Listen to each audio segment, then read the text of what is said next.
जमींदार अपने गार्डन में पौधों को पानी दे रहा है। चेहरे पर सुकून और निश्चिंतता साफ झलक रही है। इतने में दरोगा साहब वहाँ आकर खड़े हो जाते हैं।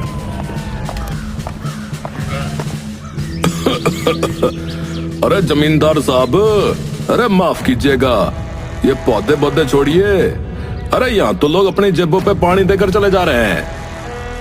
अरे दरोगा जी, इतने से पौधे को पानी दे रहे हैं और आप सूरत का पानी उड़ा रहे हैं। क्या बात है, आज कैसे दर्शन हुए? अरे जमींदार साहब, आपको तो मालूम ही है, गांव में गोपी जग्गू चोर का आतंक छाया हुआ है। दिन दहाड़े जो है चोरी करने लग रहे हैं। उनका तरीका भी गजब का है।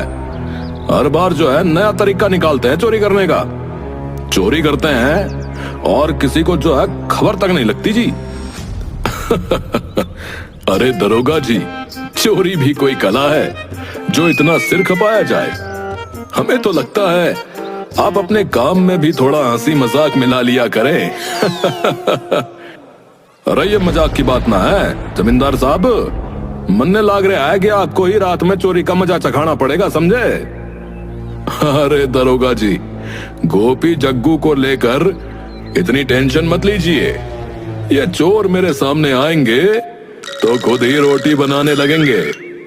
क्यों उनसे डरे हम? देखिए जमींदार साहब, इनकी चालें इतनी सातिर है कि सारा गांव परेशान हो लिया। हमारे पास जो है ना शिकायतों का ढेर लगा है, ढेर। और मेरे पास शिकायतों का ढेर कहां है? देखिए दरोगा जी, चोरी करना किसी हुनर से कम नहीं है। उस पर भी नया तरीका आजमाना तो एकदम कलाकारों वाली बात है। लगता है आप समझ नहीं रहे जमींदार साहब। ये गोपी जग्गू कोई साधारण चोर ना है। कहते हैं उन्होंने अपने घर में चोरी के सामान का जो है ना म्यूजियम बना रखा है, म्यूजियम। अरे वाह, तो हमारे गांव में भी म्यूजियम खुला है भाई। देखिए दरोगा जी, हमारे जैसे जमींदार तो यूं ही दरोगाओं के कहने पर डरने लगे तो हमारी इज्जत कहां जाएगी। अच्छा तो ठीक हो लिया फिर, लेकिन आपको यह सलाह जरूर दूंगा कि किसी को भी नौकर रखने से पहले 100 बार सोचें। चोर जो है ना आजकल नौकर बनकर ही घरों में घुस रहे हैं। मतलब दरोगा जी, अगर हमें कोई नया नौकर रखना है तो उसे भी गोपी जग्गू का सर्टिफिकेट लेना पड़ेगा क्या? ऐसा क्या कह रहे हैं आप भाई? हाँ हाँ, मजाक बनाते रहिए। जब कोई आपकी तिजोरी का ताला भी खोल लेना तब हमें याद कीजिएगा। देखिए दरोगा जी, हमारे पास तिजोरी में ऐसा कुछ नहीं रखा कि गोपी जग्गू उस पर नजर गड़ाए। हाँ, बस आपको एक कड़ी सलाह दूंगा, थोड़ा मुस्कुराया कीजिए। जीवन में हंसी का पावर भी जरूरी है भाई। हाँ हाँ, हंसी का पावर भी देख लीजिएगा आप। जब गोपी जग्गू का पावर आपके गार्डन में लगे पौधों को उखाड़ देगा, तब इस हंसी को जो है ना हम भी देखेंगे जी। ठीक है दरोगा जी, आप भी देखिए और हम भी। वैसे चाय पियेंगे? और चाय का क्या करना है, मुझे अपने काम करने दीजिए। दरोगा वहाँ से गुस्से में निकल जाता है और जमींदार हंसते हुए उसे देखता रहता है।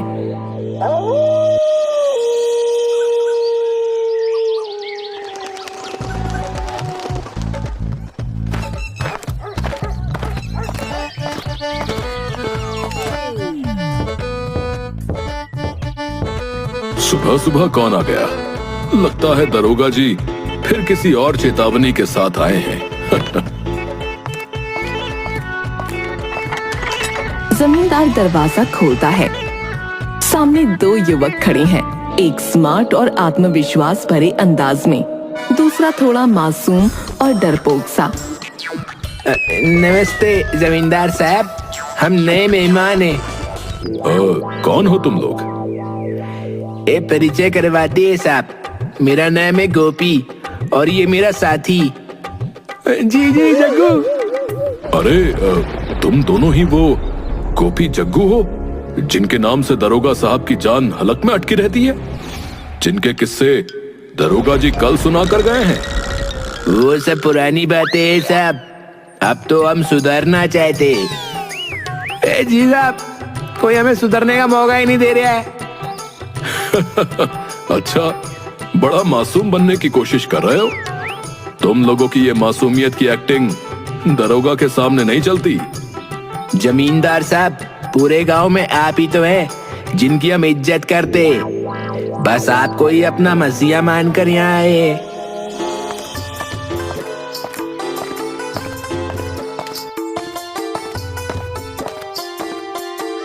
पिताजी, कौन है ये लोग? ये दो महानुभाव वही हैं जिनके किस्से कल दरोगा जी सुना कर गए थे। कहते हैं ये अब सुधरना चाहते हैं। अच्छा, तो ये वही गोपी जग्गू हैं। जी दीदी, बस एक मौका दीजिए, हम काम करना चाहते हैं ईमानदारी से। दीदी, हम सच में सुधरना चाहते हैं, हमें कहीं काम नहीं मिलता, आप ही हमें अपनी छांव में रख लीजिए। पिताजी, क्यों ना इन्हें एक मौका दिया जाए कि काम करेंगे और इनका सुधार भी हो जाएगा। भरोसा नहीं कर सकते तो एक काम करें, इन्हें काम के बदले बस खाना पीना दीजिए, पैसे मत दीजिए। ऐसे में अगर ये सच में सुधरना चाहते हैं तो रुकेंगे, वरना खुद ही भाग जाएंगे। हाँ, ये बात तो सही है। अच्छा सुनो गोपी जग्गू, काम करोगे तो सिर्फ खाने को मिलेगा, पैसा वैसा कुछ नहीं, समझे? साहब, हमें तो बस मौका चाहिए, काम के नाम पर आप जो देंगे वही सही। बिल्कुल, हमें आपके यहाँ काम करना है, पैसा बाद में देखेंगे ना। जमींदार और सौम्या दोनों सहमति में सिर हिलाते हैं। तो ठीक है, कल से काम पर लग जाओ। सुबह उठकर साफ सफाई से लेकर बगीचे की देखभाल सब तुम्हारे जिम्मे। जी साहब, आप निश्चिंत रहिए, सब चमकता हुआ मिलेगा एकदम चकाचक। बहुत बहुत धन्यवाद साहब, आपने हमें मौका दिया। जमींदार के मन में एक मुस्कान है, क्योंकि बिना पैसे दिए दोनों को काम पर रख लिया है।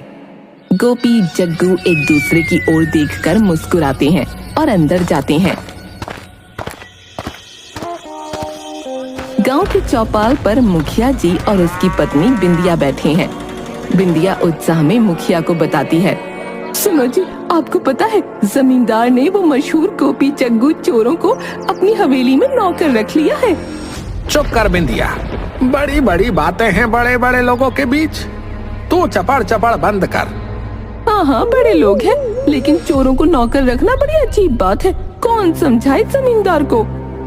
जो करना है करने दे जमींदार को, हम क्यों चिंता करें भाई।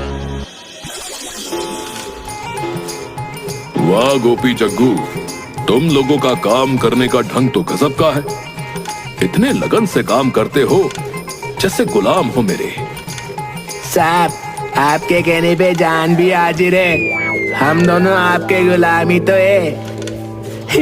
और साहब, आज रात को आपको एक लोरी भी सुनाएंगे, नींद भी सुकून की आएगी यार। अरे वाह, एक तो काम मुफ्त में हो रहा है, ऊपर से लोरी भी। धन्य हो तुम लोग।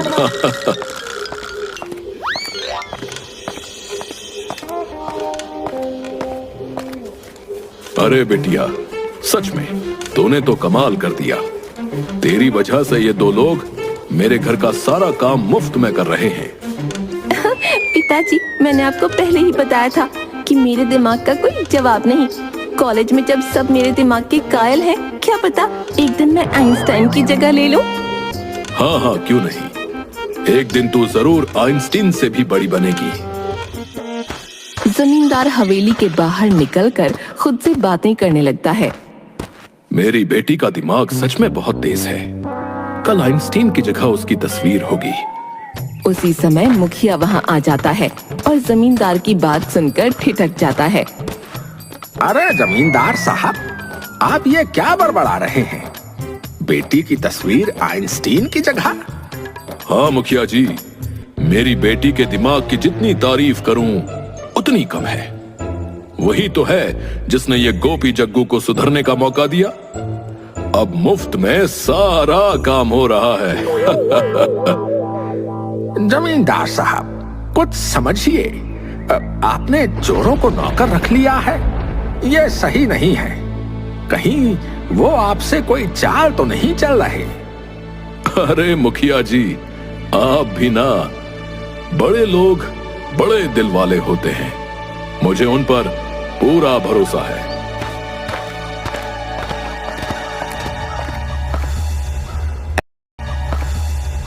अरे साहब, हम भी आपको चोर लगते हैं। अरे नहीं नहीं, तुम तो मेरे लिए जैसे फरिश्ते हो। देखिए मुखिया जी, हमें भी सम्मान चाहिए। अब हम सुधर चुके हैं। ये जमींदार साहब ही हमारे लिए भगवान जैसे हैं। साहब, अगर आपने हमें काम पे नया रखा होता तो हम कहीं आवारा घूम रहे होते। आप तो हमारे जीवन में एक उम्मीद बनकर आए साहब। हाँ हाँ, तुम लोग तो मुझे और अच्छे लगने लगे हो। ऐसे ही मेहनत करते रहो। देखो जमींदार साहब, बड़े लोग ऐसे भावुक होकर चोरों पर भरोसा नहीं करते। ये लोग फिर चोर ही हैं। अरे मुखिया जी, ये क्या बात कर रहे? हम तो जमींदार साहब के भरोसे को ईश्वर का वरदान मानते। और वैसे भी अब हम चोर का रहे, हम तो अब जमींदार साहब के नौकर हैं। और ऐसे नौकर जो मुफ्त में सेवा करते हैं। हाँ हाँ, ये बात तो सही है। कोई मुफ्त में काम करने को तैयार हो तो उस पर शक थोड़े ही किया जाता है। अच्छा ठीक है, मैं ही मूर्ख हूँ, आप ही समझदार हैं। पर याद रखना प्रभु, किसी दिन पछताओगे। हाँ, अरे जमींदार साहब, आप समझ क्यों नहीं रहे? चोरों पर भरोसा करना मुसीबत को बुलावा देने जैसा है। कहीं ऐसा ना हो कि आपके घर में ही चोरी हो जाए। मुखिया जी, आप फालतू की चिंता कर रहे हैं। देखिए, ये दोनों तो हमारे लिए गुलाम बनकर काम कर रहे हैं। ठीक है, आपको समझाना जो है लगता है बेकार ही है। भुगत लीजिएगा।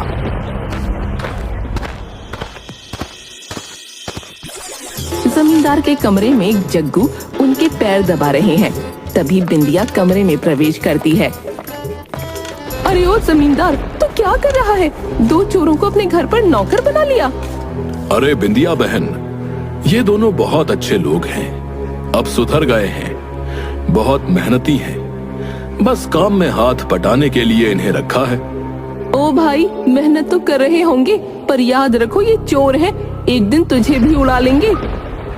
नहीं बिंदिया, ये अब बहुत अच्छे हो गए हैं। देखो, ये मेरे पैर भी दबा रहे हैं, लोरी भी सुनाते हैं, जैसे कोई भला नौकर हो। लोरी सुनाते हैं? तो फिर क्या, घर में रात को तुझे सोने की बजाय भूतिया फिल्में दिखाएंगे। एक दिन तेरे कान में बत्तख की आवाज सुनाकर तुझे लगने लगेगा कि हाँ, ये चोरों का काम है। अरे नहीं बिंदिया जी, ये लोग अब सच में अच्छे हो गए हैं। मैं तो उनका बड़ा कदरदान बन गया हूँ। अच्छा अच्छा, तू समझ जा, एक दिन ये तुझे कदरदान बना के तेरे घर की कदर ही ना करेंगे, फिर देख लेना। गोपी जग्गू, तुम दोनों में से सबसे बढ़िया चाय कौन बनाता है? साहब, सबसे बढ़िया चाय तो मैं ही बनाता हूँ। आप बस पी कर देखो साहब, मजा ना आए तो कहना। तो फिर चलो, एक बढ़िया सी चाय बना कर लाओ, देखता हूँ तुम कितने बड़े चायबाज हो। गोपी किचन में जाता है और चाय बनाकर लाता है। जमींदार चाय पीने लगता है। वाह भाई वाह गोपी, सच में इस चाय में तो कमाल का स्वाद है। ऐसे तो महाराज भी चाय नहीं बनाते। धन्यवाद साहब, आप बस इसे पूरा पीजिए, असली मजा तो आखिर में आता है। वैसे तुम दोनों से एक बात पूछनी थी। जब तुम लोग चोर थे तो दूसरों के घर में चोरी कैसे करते थे? देखिए साहब, ये तो हमारे धंधे का राज है, किसी और को तो कभी ना बताते, लेकिन आप बड़े खास हैं हमारे लिए, तो आपको बता देते। अच्छा, तो बताओ कैसे करते थे चोरी चकारी? साहब, पहले तो हम किसी अमीर आदमी के घर में नौकर बनकर घुस जाते थे। जी, और हम काम भी पूरे दिल से करते थे, एकदम गुलाम की तरह, पैसे भी नहीं लेते थे। ये तो बड़ी समझदारी की बात की। फिर जब घर का मालिक हम पे पूरा विश्वास कर लेता था ना, तब हम उसे अपने हाथ की बनी चाय पिलाते थे और उस चाय में थोड़ी सी नींद की दवाई मिला देते थे। नींद की दवाई? हाँ साहब, और जैसे ही मालिक सो जाता था, हम घर का पूरा सफाई अभियान चला देते थे। जमींदार अचानक थोड़ा लड़खड़ाता है, उसे हल्का चक्कर आने लगता है। अरे मुझे ये चक्कर सा क्यों आ रहा है भाई? अरे क्योंकि साहब आप भी उन भले लोगों में से जो हमारी बातों में आ गए। मेरा मतलब तुमने भी। जमींदार वहीं बेहोश हो जाता है। गोपी जग्गू उसकी तिजोरी से सारे पैसे और गहने निकाल लेते हैं और घर का हर कीमती सामान समेटकर जल्दी से वहां से चंपत हो जाते हैं।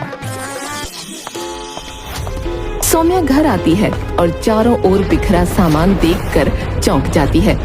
हे भगवान, पिताजी पिताजी, ये क्या हाल बना रखा है? वहीं जमींदार को हिलाकर उठाती है। अरे ये क्या हुआ? मेरा सिर घूम रहा है।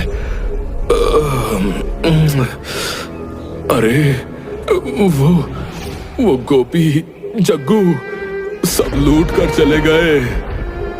तो मतलब वो दोनों हमें लूट कर चले गए? हाँ बेटी, मैं तेरी बातों में आकर अपनी बर्बादी कर बैठा। सारा घर साफ कर दिया इन बदमाशों ने। गांव में खबर फैल जाती है। लोग इकट्ठा होकर जमींदार का मजाक उड़ाने लगते हैं।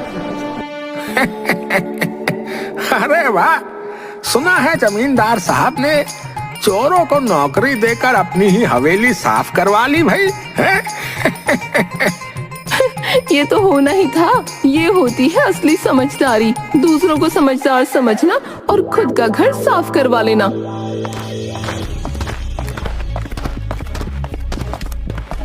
जमींदार गुस्से से सौम्या को लेकर थाने पहुंचता है और दरोगा को सारी कहानी बताता है। अरे जमींदार साहब, अरे मैंने पहले ही चेतावनी दे दी थी और आप ही थे जो मेरी बात का मजाक उड़ा रहे थे, हैं? दरोगा जी मुझसे गलती हो गई। मैं लालच में आ गया था। प्लीज मेरी मदद कीजिए। अरे वाह भाई वाह, लालच में आकर पूरे गांव का मजाक बनाकर रख दिया और अब आए हो मदद मांगने, है भाई? जमींदार रोने लगता है। दरोगा को तरस आ जाता है और वो गोपी जग्गू को पकड़ने की एक चालाक योजना बनाता है।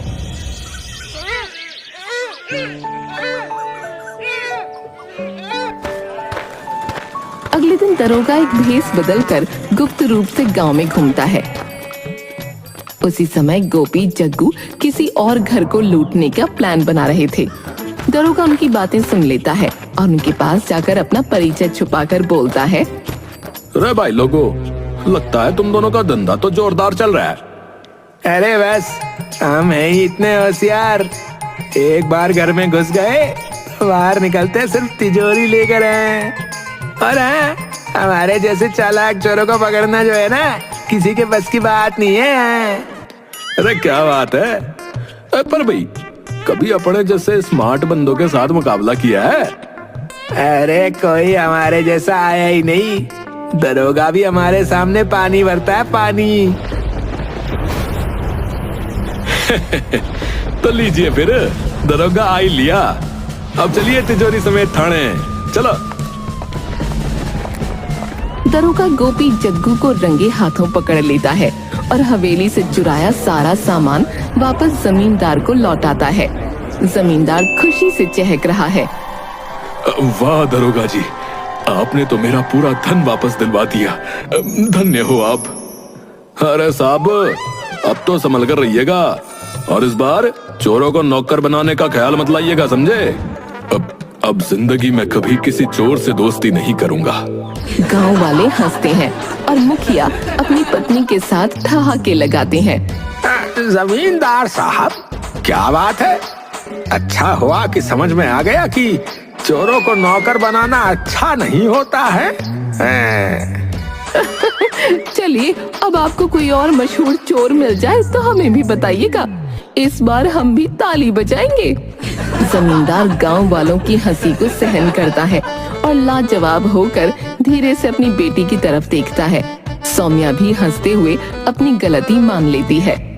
तो जमींदार साहब, अब सीखा कुछ? हाँ दरोगा जी, अब समझ में आया। चोर को कभी नौकर नहीं बनाना चाहिए, चाहे वो कितना भी मासूम दिखे।